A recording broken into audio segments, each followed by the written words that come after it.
there in a hurry. You don't have to worry, 'cause baby there ain't no mountain high enough. Ain't no. Bonjour à toutes, bonjour à tous et bienvenue sur TV Vendée dans cette matinale du mercredi 11 septembre. On salue également Antoine Ordinez, notre réalisateur qui est en plein travail actuellement dans sa régie. Nous avons reçu comme invité ce matin le délégué départemental de APF France Handicap, Paul Texier. Nous sommes revenus avec lui sur l'héritage des Jeux paralympiques et vous allez voir que l'héritage n'est pas forcément gagné sur les questions d'inclusion et d'accessibilité. Interview qui est donc à retrouver sur tvvendée.fr. Si vous souhaitez interagir avec nous et réagir à l'actualité du jour, je vous rappelle le numéro du WhatsApp officiel de la matinale qui vient de s'afficher juste en dessous. N'hésitez pas à nous envoyer un petit message. Voici les titres de l'actualité du jour. Nous reviendrons sur la rentrée de l'Institut de formation aux professions de santé de La Roche-sur-Yon. Une rentrée dans des modulaires pour les étudiants puisque le bâtiment est toujours fermé pour des questions de sécurité depuis le mois de mai à cause des intempéries. Nous découvrirons la bande dessinée du passeport du civisme, un nouveau moyen de faire découvrir l'engagement citoyen aux plus jeunes dans toute la France. Et puis depuis hier, nous connaissons les têtes d'affiche de la 11e édition de l'Open de Vendée, ceux de tennis. Ce tournoi ATP Challenger aura lieu du 29 septembre au 6 octobre prochain au Vendespace. On regarde maintenant rapidement votre météo du jour avec ce matin des averses principalement dans les terres et des averses éparses sur le littoral vendéen. Il fait 15 degrés. La situation devrait s'améliorer dans l'après-midi avec une alternance entre éclaircies et nuages sur le littoral vendéen. Il y aura encore des averses localisées dans les terres. Il fera 16-17 degrés pour cet après-midi. On se tourne maintenant vers les marées aujourd'hui avec une basse mer à 4h et 16h33, pleine mer 10h04 et 22h43, coefficient 39-33 pour ce 11 septembre. Le passage du Gois, lui, sera au plus bas à 17h05. On fait un petit tour des marchés également du jour. 3 marchés ce matin avec celui de Angles de 8h à 13h. C'est sur la place du Champ de Foire. Dompierre-sur-Yon également de 8h à 12h30 sur la place de la Résistance. Et puis celui également des Sables d'Olonne de 8h à 13h, cours du Pont et place Louis-Guédon. Un petit mot maintenant sur vos conditions de circulation avec les traditionnels bouchons aux entrées des principales agglomérations vendéennes à l'heure de l'embauche, surtout autour de La Roche-sur-Yon actuellement. Et puis toujours ces travaux sur l'axe Les Sables La Roche-sur-Yon avec la pose d'une passerelle. Il y a donc des perturbations à prévoir au niveau de la Motte-à-Char et de Saint-Mathurin avec la circulation qui peut être par moment réduite à une seule voie sur la 4 voies Les Sables La Roche. Et puis en ce mercredi 11 septembre, nous fêtons les Apollinaires. Bonne fête donc à l'ensemble des Apollinaires qui nous regardent aujourd'hui. Et puis également un anniversaire, l'inauguration des halles centrales des Sables d'Olonne qui ont été inaugurées en 1992. Elles fêtent donc leurs 33 ans. Ces halles centrales qui participent très largement à l'animation du centre-ville sablais. On passe maintenant à l'actualité du jour. Voici le flash de ce mercredi 11 septembre.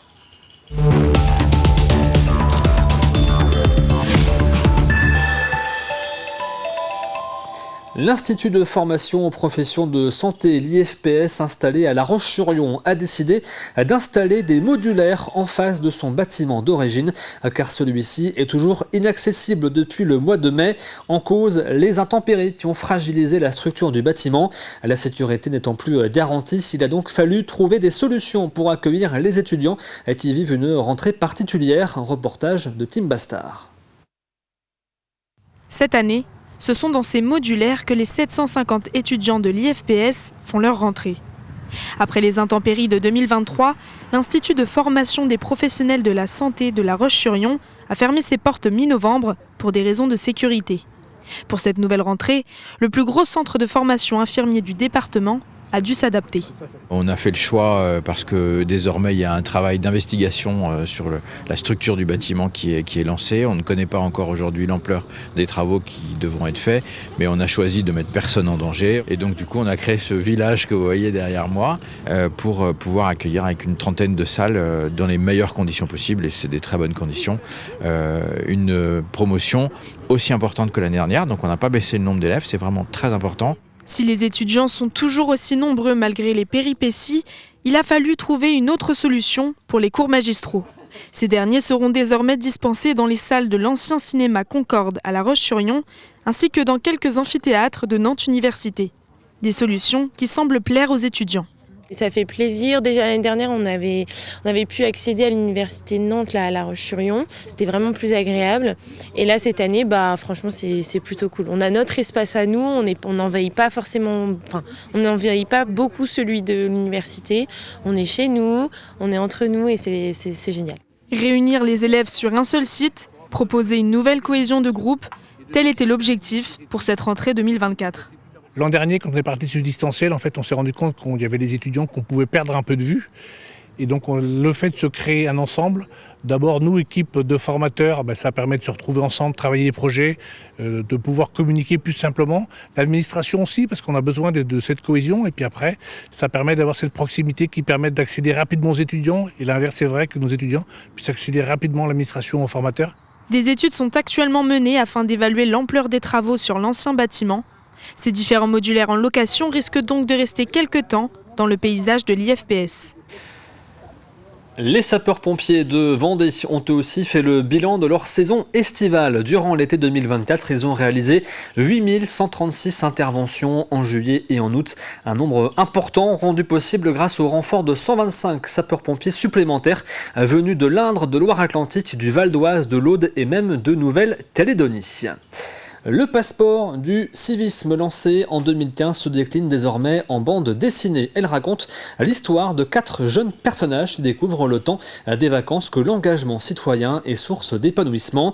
La BD est personnalisable avec le nom de la commune, le choix d'un maire, femme ou homme et une double page pour mettre en avant le territoire concerné. L'objectif est de promouvoir le passeport du civisme dans toute la France. Les explications de Mathis Pires. Mieux connaître sa commune à travers une BD. Voilà le défi relevé par l'association du passeport du civisme. On a un enjeu très fort envers la transmission des valeurs civiques auprès des jeunes. Et c'est vrai que la BD, c'est l'outil que chaque jeune peut s'approprier. Voilà, on a des droits, on a aussi des devoirs et ça s'expérimente dès le plus jeune âge. 48 pages pour raconter l'histoire de 4 jeunes prêts à relever tous les défis et obtenir le passeport. Ils vont pouvoir ainsi découvrir comment on recycle les ordures ménagères, comment et pourquoi on s'occupe de l'église et du château du village en tant qu'élément du patrimoine architectural de la commune, etc. Ils vont découvrir un petit peu tout l'intérêt de donner de sa personne dans l'intérêt collectif. C'est effectivement s'adresser aux jeunes pour le bien de la collectivité, s'adresser aux gamins pour les citoyens qu'ils vont devenir. Sensibiliser les enfants au civisme tout en restant ludique. Pour ce faire, le dessinateur s'est inspiré des plus grandes aventures de bande dessinée. C'est un style très simple, je veux dire de la ligne claire à la Tintin, pour que ce soit très mobile, que je puisse adapter mes personnages à X circonstances, que ce soit très facile de compréhension, surtout dans des cas de figure comme ceux-là, bien voir les mains, comment on peut tenir une tête. Aujourd'hui, près de 500 communes et 100 000 enfants participent au passeport du civisme. Avec cette bande dessinée, l'objectif est d'intéresser les 35 000 communes en France. Du 29 septembre au 6 octobre prochain aura lieu la 11e édition de l'Open de Vendée. Ce tournoi ATP Challenger accueille chaque année de grands noms du tennis international, mais aussi de jeunes joueurs prometteurs. L'actuel numéro 1 mondial, Sinner, était présent à Mouilleron-le-Captif en 2019. Alors quels seront les joueurs présents pour cette 11e édition au Vendée-Espace ? Alexandre Lenaour nous les présente. Parmi les grands noms de cette 11e édition, 2 joueurs français, 2 joueurs bien connus du grand public puisqu'ils ont longtemps figuré dans le top 10. Le premier, c'est Richard Gasquet, le Biterrois de 38 ans qu'on ne présente plus, 16 titres sur le circuit, 3 fois demi-finaliste en Grand Chelem. L'actuel 119e joueur mondial, 7e à son meilleur classement, revient avec l'envie de faire mieux qu'il y a 2 ans où il était sorti dès le premier tour. L'autre tête d'affiche, c'est aussi Lucas Pouille, le droitier, ancien numéro 10 mondial, poursuit son retour au plus haut niveau, lui qui était au-delà de la 650e place au printemps 2023. Au-delà de ces deux grands noms du tennis français, d'autres tricolores vont aussi défendre crânement leur chance. C'est le cas de ces trois Français qui seront tête de série. Tout d'abord, Quentin Halys, 27 ans, 108e joueur mondial. Défait au 3e tour cet été à Wimbledon. Quentin Halys aura à cœur de briller au vent d'espace. Lui qui avait remporté ici même le tournoi en double en 2021. La deuxième tête de série, c'est Harold Maillot, jeune joueur de 22 ans. Le Messin pourrait bien se faire un nom devant le public mouilleronais, lui qui est ancré dans le top 150 depuis le début de la saison. Et puis enfin, il faudra aussi compter sur le plus expérimenté Grégoire Barrère, ancien 49e à l'ATP. Le joueur de 30 ans évolue désormais à la 135e place après s'être notamment frayé un chemin dans le tableau final de Roland-Garros 2024. Alors on a parlé bien évidemment de ces Français qui seront présents sur les cours du vent d'espace, mais quelques outsiders auront aussi une belle carte à jouer. Parmi eux, le Serbe et prometteur Ahmad Medjedovic, 136e mondial, l'un des protégés de Novak Djokovic, ou encore le Suédois Elias Ymer, double vainqueur ici même en 2017 et 2018. Enfin, si l'on connaît la majorité des joueurs qui composeront cet Open de Vendée, quelques belles surprises pourraient encore venir s'ajouter. 5 joueurs recevront bientôt une invitation pour disputer le tournoi et 6 joueurs devront passer par les qualifications pour se faire une place dans le tableau final. Début des qualifications, justement, c'est dès le dimanche 29 septembre, jour 1 de cette 11e édition de l'Open de Vendée de tennis. Et les joueurs présents ainsi que les nouveautés de cet Open de Vendée ont été annoncés hier lors d'une émission spéciale sur TV Vendée, émission que vous retrouvez en intégralité sur tvvendée.fr.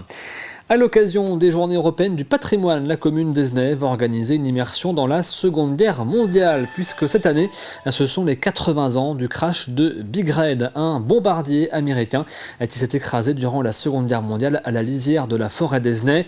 La famille du pilote sera même présente pour l'événement qui aura lieu du 17 au 21 septembre prochain. Nous aurons le fils du pilote ainsi que sa famille, ses 6 enfants. C'est 9 petits-enfants, 24 membres au total de sa famille, dont aussi sa femme sera présente. Et ils viendront nous rendre visite toute la semaine pour nous épauler et éventuellement aussi participer à cette histoire que l'on va passer comme devoir de mémoire pour tous les jeunes et toutes les autres personnes à Gézinac. Les jeunes aviateurs de l'avion avaient entre 20 et 28 ans. Donc ce sont des jeunes qui sont venus libérer la France et l'Europe, la libérer du nazisme, donc en 1944. Donc aujourd'hui, je pense qu'il est absolument incontournable de commémorer cet événement. Le potager extraordinaire a inauguré un nouvel espace, le tunnel des chefs, 2 serres de 400 mètres carrés chacune, rassemblant les légumes choisis par 4 chefs vendéens qui seront utilisés dans leur restaurant. Cette initiative vise à promouvoir des légumes oubliés, rares voire même menacés, et les remettre au goût du jour.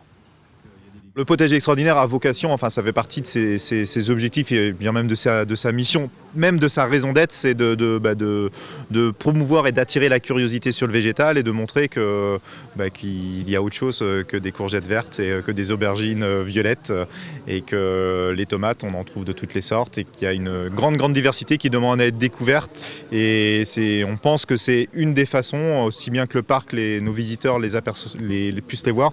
Nous on n'est pas des cuisiniers donc d'avoir des partenaires restaurateurs qui en plus peuvent le faire goûter, ça peut permettre à nos visiteurs de dire vous pouvez poursuivre l'expérience en soirée en allant au Reflet, au Carreau, chez Fleur de Saveur, enfin voilà.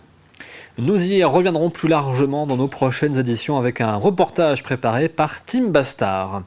Parce que la famille est un bien précieux à préserver, la commune de Talmont-Saint-Hilaire a imaginé un programme d'accompagnement original. Le projet Blabla Famille propose des temps ludiques et utiles animés par des professionnels pour mieux s'épanouir en famille. Ces rendez-vous se déroulent au bowling ou encore à l'aquarium.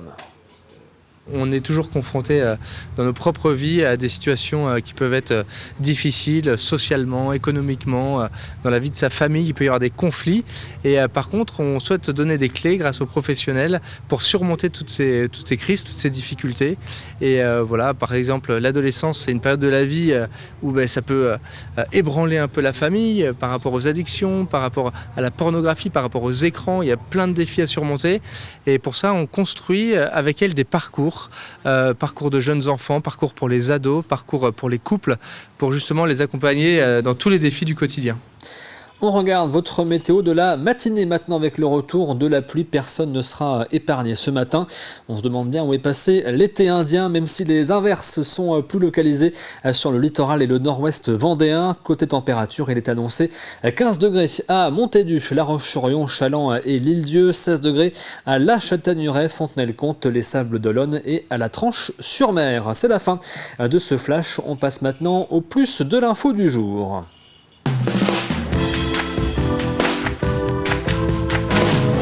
Et direction les Herbiers pour ce plus de l'info pour découvrir l'IFAS, l'Institut de formation Jeanne Delanoux, qui propose depuis la rentrée une formation pour le diplôme d'état d'aide-soignant directement intégré dans l'EHPAD de la Clairefontaine. C'est une première en Vendée. Déjà 10 élèves l'ont rejointe, une solution pour pallier au manque de personnel.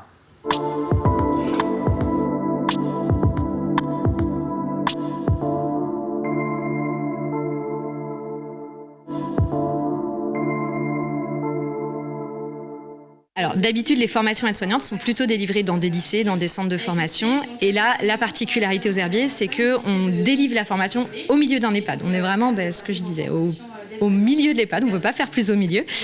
Donc on est à côté de la salle d'animation, à côté de la salle de restauration. Et l'idée, c'était que les élèves puissent s'acculturer aux soins, au monde professionnel, au code professionnel, tout au long de leur formation. D'habitude, ils ont des temps de cours où ils sont dans un espace formation et des temps de stage où ils sont sur le terrain. Et bien sûr, là, ils développent leur connaissance du monde professionnel. Là, ils sont tout le temps dans le monde professionnel, même quand ils sont en cours. Cette formation, c'est le résultat de deux choses. D'abord, un besoin, le besoin pour notre EHPAD de recruter, bien sûr, de se faire connaître, de donner envie de venir travailler chez nous. Et puis, le fruit d'une rencontre avec le lycée Jeanne Delanoux qui, justement, propose ce genre de formation. Et donc, on a décidé de conjuguer un petit peu tout ça avec le soutien de la région et puis le soutien de l'ARS et donc de faire ça à l'EHPAD de la Clairefontaine aux Herbiers. Et donc, une formation qui accueille aujourd'hui 10 jeunes. On aime bien le cadre quand même. Au départ, c'était plus pour la distance. Et puis franchement, on a de la chance d'être dans un nouveau lieu tout propre. La semaine prochaine, on commence nos stages. Donc voilà, après la journée, on fait nos cours, quoi. Et puis à partir d'octobre, on commence nos blocs, nos cours vraiment d'aide-soignante. Ça, c'est une formation pour adultes, donc ça change du milieu scolaire. C'est plus pas léger, on a quand même des choses à apprendre, mais on est plus libre. On souffre du manque de candidats dans ce métier. On sait aussi qu'en parallèle, on voit qu'il y a plein de gens qui ne sont pas toujours très mobiles et que si on va au plus près des lieux d'habitation pour proposer de la formation, on potentialise des chances en tout cas. Alors là, elles sont 10 pour la rentrée de septembre, pour cette toute première rentrée, donc on est tout à fait satisfait. On visait une petite promotion, parce qu'on est quand même au milieu d'un EHPAD, donc on ne peut pas arriver à 40. Et l'idée, c'est de rester sur une promotion au fil des années, entre 10 et 15. Et ce lien est très important, qu'on garde ce lien entre les générations, entre nos aînés qui ont beaucoup donné et entre les plus jeunes qui veulent se destiner à ces métiers. Et ça me fait vraiment plaisir que cette formation voit le jour, puisque ça permet de mettre un petit peu un coup de projecteur sur le problème de nos EHPAD et en général du grand âge, dont on parle très peu et qui pour moi est un sujet capital qu'on doit mettre vraiment au cœur de nos priorités, bien sûr en Vendée, mais aussi en France.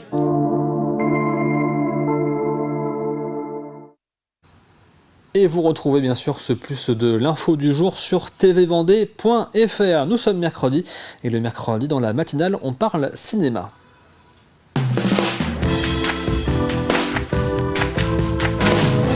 Le cinéma de la semaine, c'est le cinéma Le Roc à La Ferrière, un cinéma associatif qui fête ses 70 ans cette année, ainsi que les 40 ans de son festival Art et Essai. On écoute sa présidente Christine Rivoal. C'est un moment important, ça fait 70 ans qu'on est 70, le hasard fait qu'on est 70, à se relayer tous les week-ends pour proposer différents films. Et on a aussi les 40 ans de notre festival Art et Essai qui s'appelle Ciné du Monde, où pendant 15 jours, 2 films par jour, au cinéma La Ferrière, il y a une salle, c'est des bénévoles. Et donc, pendant 15 jours, on te propose 2 films par jour, Art et Essai, des 4 coins du monde, en fait. C'est la feuille de route qui est donnée aux personnes qui sont de la commission dite programmation. Et là, elles m'ont rappelé gentiment que c'était 40 ans cette année. Ça fait 40 ans que ce cinéma s'est orienté pour avoir beaucoup de films à réessai. C'est ce qui était surprenant, hein. La commune, là, elle a grossi, on est 5000, mais à l'époque, on est moins de 3000. Quand d'un seul coup, alors qu'il n'y a pas de ciné-club, hein, décide de privilégier une programmation à réessai. Dans les 70 bénévoles, l'engagement, il est passé d'être dispo pour entre 1 et 3 films une fois par mois. Mais dans ces bénévoles, on en a certains ils sont 4-5 à s'occuper de la programmation, donc ils ont rendez-vous avec un distributeur et puis ils vont choisir les films. On va nous en imposer certains, on va en réclamer certains. Il y a une négociation qui démarre, ça c'est une fois par mois, où ils choisissent leurs films. Et puis après, on a dans chaque équipe, on est divisé en 4 équipes. On a ceux qui vont se charger de télécharger les films et de faire des petits montages pour mettre les bandes annonces avant ou un peu de pub. Donc ça, c'est toutes les semaines, on a des personnes qui sont chargées de faire ça, dans chaque équipe cette fois. Et puis on a aussi l'équipe caisse et compta. Et là, c'est toutes les semaines, elles sont 3 comme ça à se retrouver pour pointer les encaissements, parce qu'après, je sais pas si vous savez, mais il y a la moitié du montant repart aux distributeurs, aux producteurs. Et donc, ça, faut le faire très régulièrement, ce pointage-là, pour envoyer. Donc ça, c'est encore des bénévoles qui reviennent, hein. Le monde attire le monde, en fait. Quand le goût du cinéma est là, et c'est ça nous aide à avoir ce goût du cinéma, parce que moi, les films, je les passais entre 1 et 2 fois. Donc le fait que les Concorde le passent encore derrière, ça m'arrange. Les gens qui aiment le cinéma vont pas passer à côté des films et auront cette solution du Concorde. Certains préfèrent des types d'écran pour certains films, donc ils auront ce goût-là au Cinéville. Et puis de temps en temps, quand le goût du cinéma est là, tu fréquentes les 3 salles. Voilà pour ce cinéma de la semaine, le cinéma donc Le Roc de La Ferrière, c'est juste à côté de La Roche-sur-Yon. On passe maintenant à l'extrait du jour.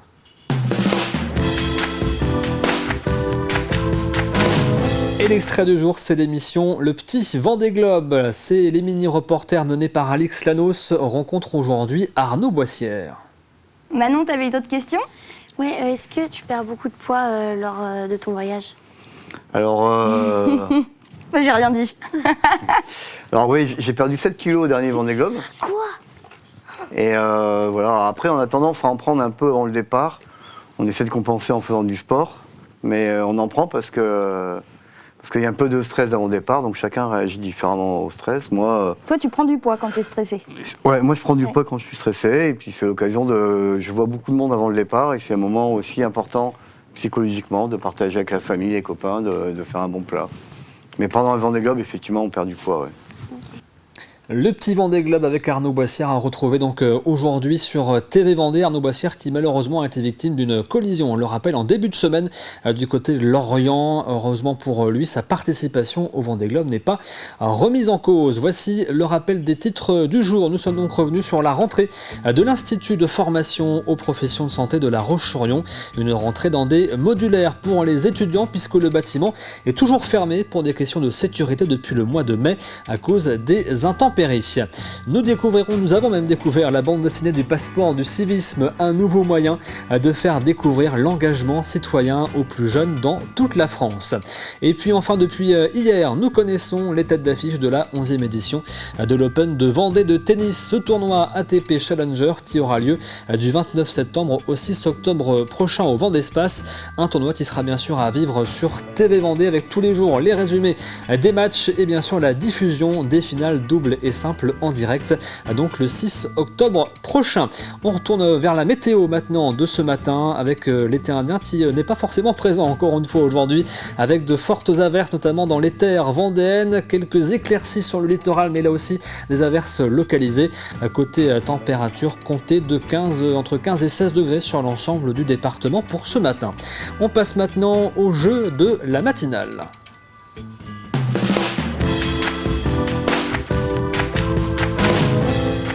Et cette semaine, dans le jeu à gagner 2 passes grande aventure pour un adulte et un enfant pour le château des aventuriers du côté de Havrier. Voici la question de cette semaine. Quelle chanson écoutait le vainqueur du premier Vendée Globe Titouan Lamazou sur son bateau? Je répète, quelle chanson écoutait le vainqueur du premier Vendée Globe Titouan Lamazou sur son bateau? C'était lors de l'édition 1989-1990 que Titouan Lamazou avait remporté en un petit peu plus de 102 jours avec une arrivée au mois de mars 1990. Voici l'indice du jour, c'est une chanson d'un artiste britannique. Je rappelle cet indice, notez-le bien, c'est une chanson d'un artiste britannique. Vous pouvez bien sûr retrouver la question et l'ensemble des indices sur tvvendée.fr et si vous voulez quelques indices bonus supplémentaires, je vous invite à aller voir le numéro des légendes du Vendée Globe consacré justement à Titouan Lamazou et à cette première édition de l'Everest des mers que vous retrouvez sur tvvendée.fr. On connaîtra bien sûr le nom du vainqueur lundi prochain. Il restera encore